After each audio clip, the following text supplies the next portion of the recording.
Once upon a time, in a cozy little burrow beneath the roots of a giant oak tree, lived a young rabbit named Remy. Remy was a happy-go-lucky bunny, but he had one tiny problem. He loved to collect things. Not just any things, mind you. He collected shiny pebbles, colorful leaves, unusually shaped twigs, and even fluffy dandelion seeds.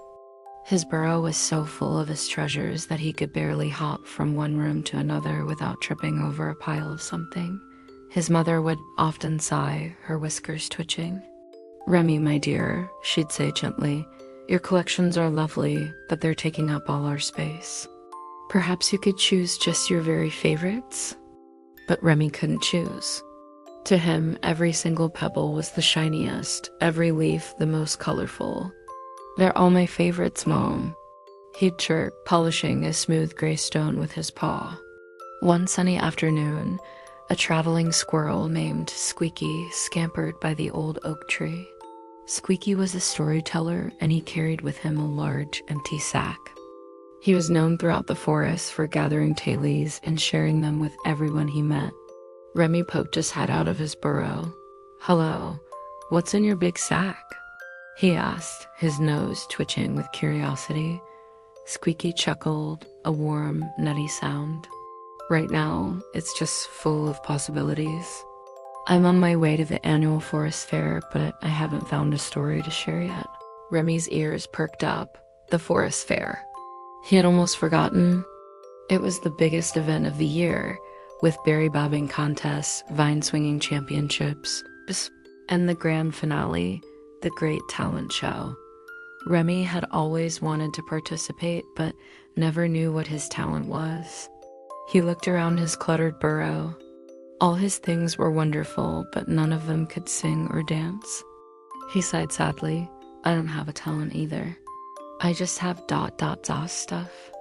Squeaky's bright eyes twinkled. He peered into Remy's burrow and saw the mountains of collections.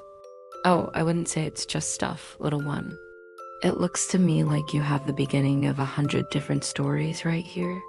He picked up a feather of a brilliant blue jay.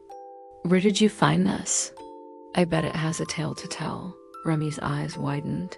He remembered the day perfectly. "I found it by the Whispering Creek. I had just helped a little chick who had fallen from its nest, and its mother, the big blue jay, dropped this feather as a thank you. A wonderful story of kindness," exclaimed Squeaky. He then pointed to a heart-shaped pebble. "And this one?" "Oh, that's from Sunny Meadow." Remy bounced with excitement. "My best friend, a field mouse named Pip, gave it to me on my birthday. We spent the whole day chasing butterflies and rolling down the grassy hills. It was the best day ever. A beautiful story of friendship," Squeaky said, his smile growing wider. "You see, Remy, your treasures aren't just things.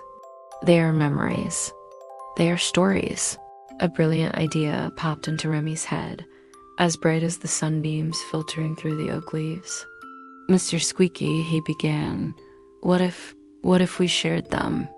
And so they got to work. Remy carefully selected some of his most cherished items: the blue jay feather, the heart-shaped pebble, a maple leaf that looked like a star, and a piece of moss that was softer than a cloud. For each item, Remy told Squeaky the story behind it, the adventure, the friendship, the simple moment of joy it represented. They traveled together to the forest fair. The air was buzzing with excitement. When it was their turn for the great talent show, Remy felt a flutter of nerves in his tummy. But Squeaky gave him a reassuring nod. They didn't sing or dance. Instead, they set up a small blanket. Squeaky, with his booming storyteller's voice, would announce, "And now, from the collection of the great adventurer, Remy the Rabbit, a tale of courage." Then Remy would hold up an item like the blue jay feather and tell his story. He spoke about helping the little chick, his voice filled with the warmth of the memory.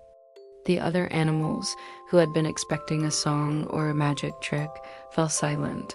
They leaned in, captivated.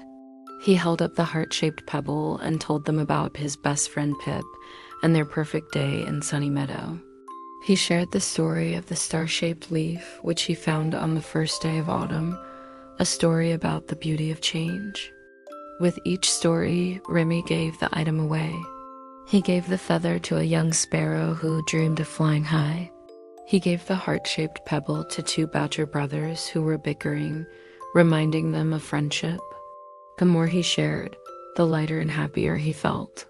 He realized the joy wasn't in having the treasures, but in sharing the stories and the happiness they held.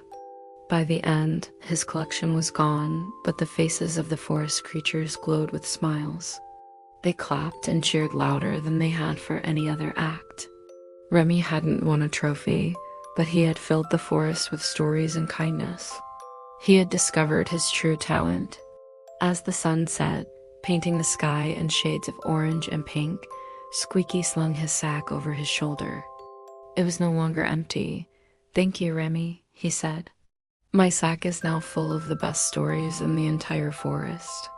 And it's all thanks to you." Remy hopped back to his burrow. It was neat and tidy, with plenty of room to bounce and play. It felt different, but not empty. It felt full of space for new adventures and new memories. He knew that the real treasures weren't things you could hold in your paws, but the moments of love, friendship, and kindness you hold in your heart. And those were treasures he could share forever. I hope you enjoyed Remy's story. Remember, the best things in life aren't things at all, but the memories we make and the stories we share with the people we care about. If you liked our little adventure today, don't forget to hit that like button and subscribe for more stories. Thanks for watching, and see you next time.